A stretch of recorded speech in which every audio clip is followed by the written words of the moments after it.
Non corporation movement part 1। ये बहुत ज़्यादा इंपॉर्टेंट चैप्टर है, लॉन्ग क्वेश्चन ज़रूर आता है इसमें से। की पॉइंट्स हैं इस चैप्टर में हम क्या पढ़ेंगे।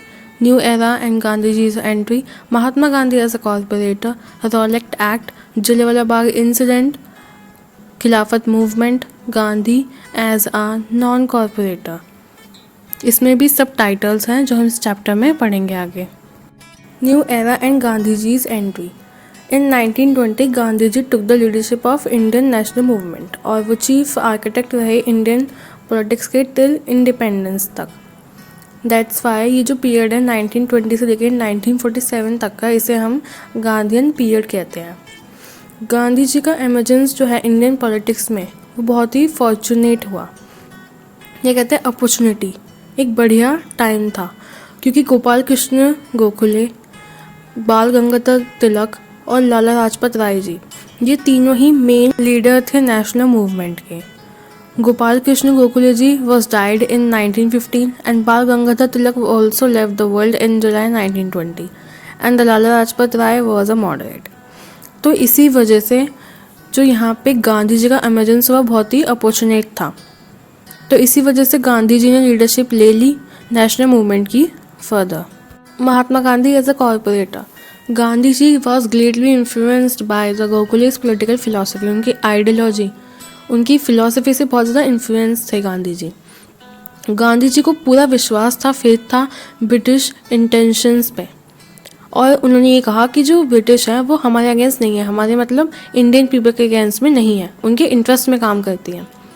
लेकिन सारा कॉर्पोरेशन देने के बावजूद भी जो ब्रिटिश हैं, ब्रिटिश गवर्नमेंट जो है, उन्होंने रिफ्यूज़ कर दिया to transfer power to Indians.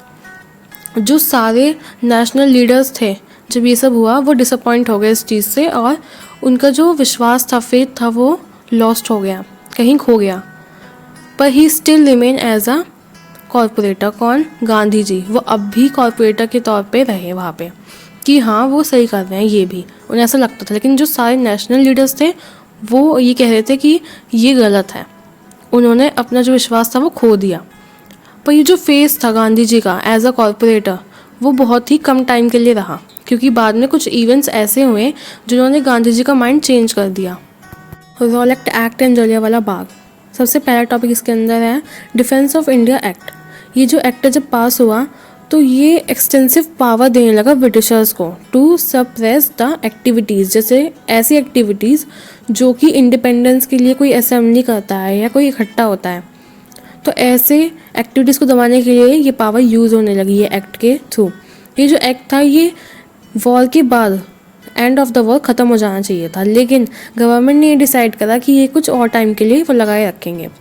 Next आता है अफगानिस्तान प्रॉब्लम। जो ब्रिटिशर्स थे उस टाइम पे अगर ये लिखा हुआ है गवर्नमेंट ऑफ इंडिया, तो उस टाइम पे ब्रिटिश गवर्नमेंट को कहेंगे हम। तो उन्हें ऐसा लग रहा था, या उन्होंने ऐसा जान लिया था कि रशिया और अफगानिस्तान मिलके अटैक करने वाला है।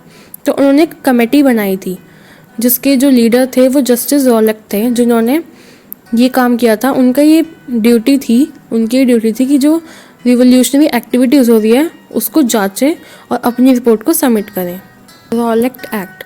द गवर्नमेंट ऑफ इंडिया जो थी, मतलब ब्रिटिश गवर्नमेंट जो थी, उन्होंने 2 बिल्स बनाए और पेश करें in the central legislature in Feb 1919 to give effect to the recommendation of Rowlatt committee. जो रिपोर्ट रॉलेट कमेटी ने भेजी थी उसको रिकमेंड करने के बाद उन्होंने 2 बिल बनाए जो कि रॉलेट बिल या फिर ब्लैक बिल्स कहलाए।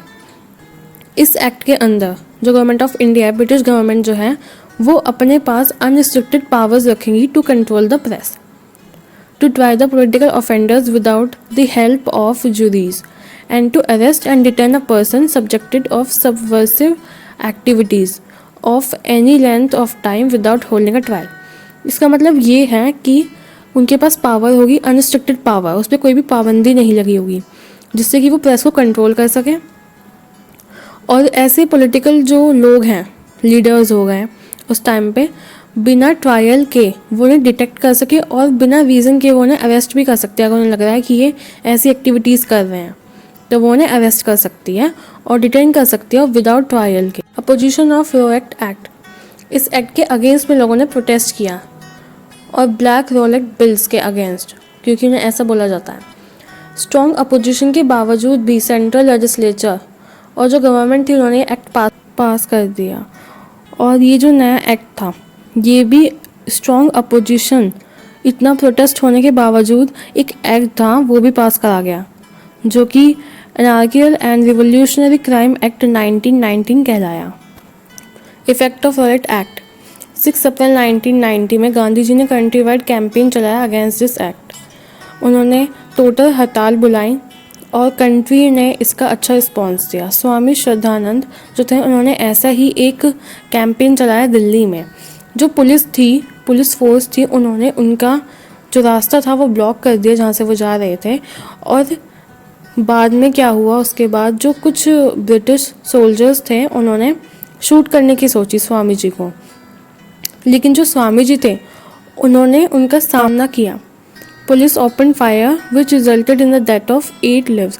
8 लोग वहाँ पे मर गए। और ऐसे इंसिडेंट जो है वो लाहौर और कलकत्ता में भी हुए। गांधी जी ने बॉम्बे लेफ़्ट कर दिया, मतलब वो बॉम्बे से चले गए दिल्ली के लिए 8 अप्रैल पर, इस तारीख पर।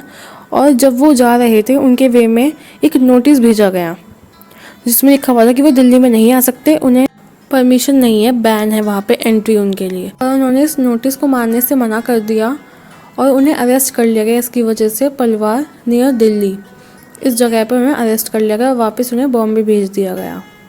Effect of arrested leaders, Gandhi ji और कुछ और लीडर्स भी अरेस्ट हो गए थे। उसके प्रोटेस्ट में ये चलाया गया था। इस टॉपिक में हम ये पढ़ेंगे।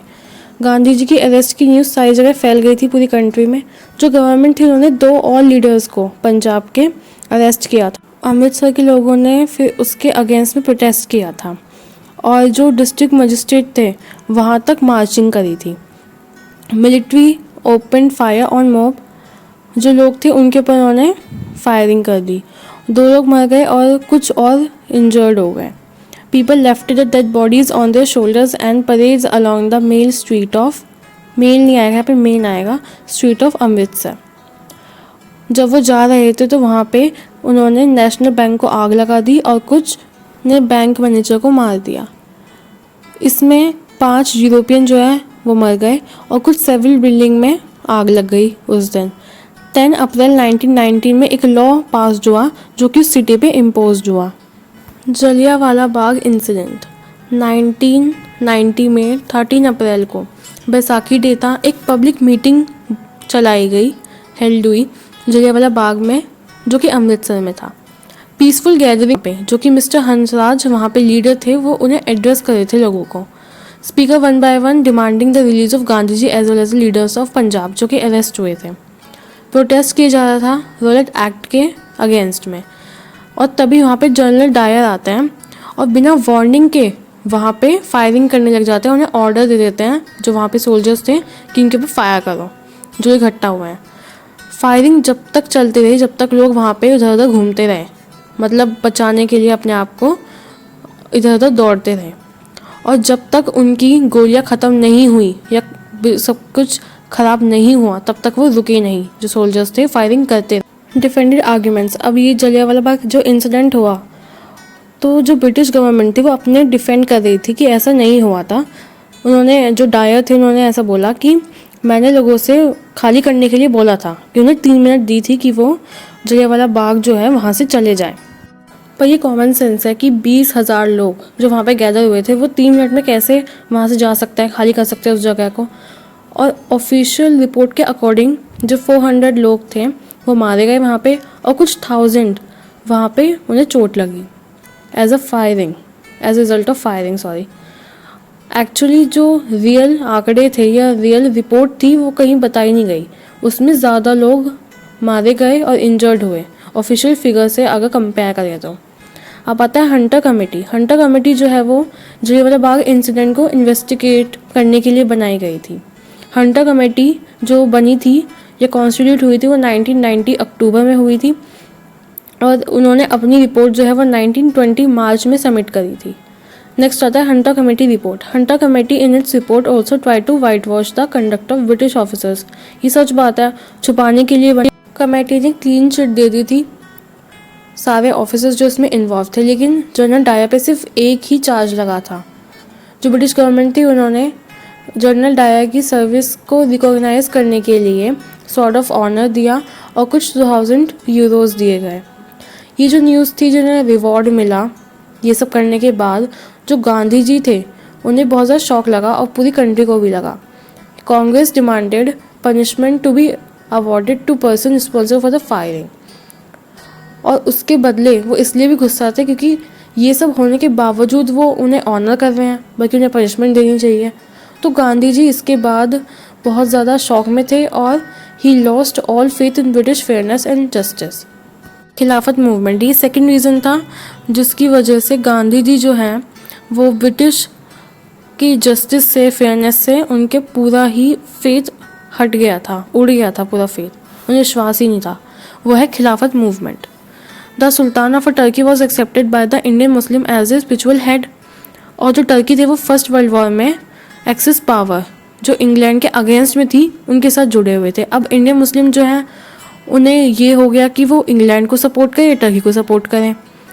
तो सपोर्ट पाने के लिए इंडियन मुस्लिम्स का ब्रिटिश प्राइम मिनिस्टर ने ऐसा कहा कि ना तो वो फाइट करेंगे टर्की से और ना ही वहाँ का जो एशिया जो लैंड है एशिया का, उस जगह का, ना ही वो उसे डिवाइड करेंगे। Misled by the assurance, the Indian Muslim extended wholehearted support to England in her war operation. अब उन्होंने सपोर्ट कर दिया इंग्लैंड को कि उन्होंने तो एश्योरेंस दिया है कि वो उसे डिवाइड नहीं करेंगे और उसके साथ कुछ भी लड़ाई वगैरह नहीं करेंगे। जैसे ही वो वॉर जीते उन्होंने टर्किश एम्पायर को डिवाइड कर दिया, इंग्लैंड और फ्रांस इन दोनों में बांट दिए, इन देशों में। तो नेचुरली जो मुस्लिम है, इंडियन मुस्लिम जो है, उन्हें लगा कि उनके साथ चीटिंग हुई है, उन्हें बेवकूफ़ बनाया गया है। तो बाद में उन्होंने प्रोटेस्ट किया इसके, और वो जो मूवमेंट कहलाया वो खिलाफत मूवमेंट बोला गया। महात्मा गांधीज़ आइडिया, गांधी जी जो है इससे बहुत ज़्यादा अपसेट हो गए और उन्होंने खिलाफत कॉन्फ्रेंस करी और नवंबर 14, 1990 उन्होंने प्रेसिडेंट की चेयर भी ली।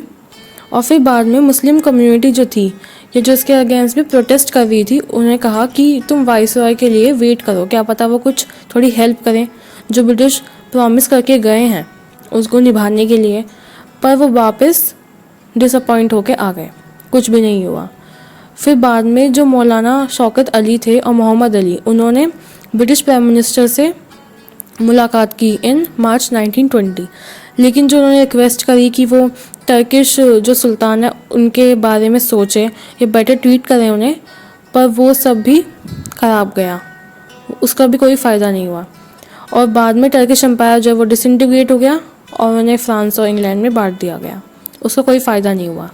Gandhi as a non cooperator, तो अब यहाँ पे हम बताएंगे ये जो रीज़न थे, Jallianwala Bagh incident, Khilafat issue, Rowlatt Act, Hunter committee report, award given to General Dyer, bills which taken the basic freedom of the people, ये रिस्पॉन्सिबल थे, ये फैक्टर्स रिस्पॉन्सिबल थे कि गांधी जी नॉन कॉर्पोरेटर बन गए। पहले वो कॉर्पोरेटर थे ब्रिटिशर्स के, लेकिन अब वो नहीं रहे। तो इस चैप्टर में और भी है, ये पहला पार्ट है जो यहाँ तक एंड होता है। इसके बाद नेक्स्ट वीडियो में सेकंड पार्ट है जो पूरा चैप्टर कवर करेगा आगे का। तो बस इस वीडियो में इतना ही। Please subscribe my channel, like, share and comment. Thank you.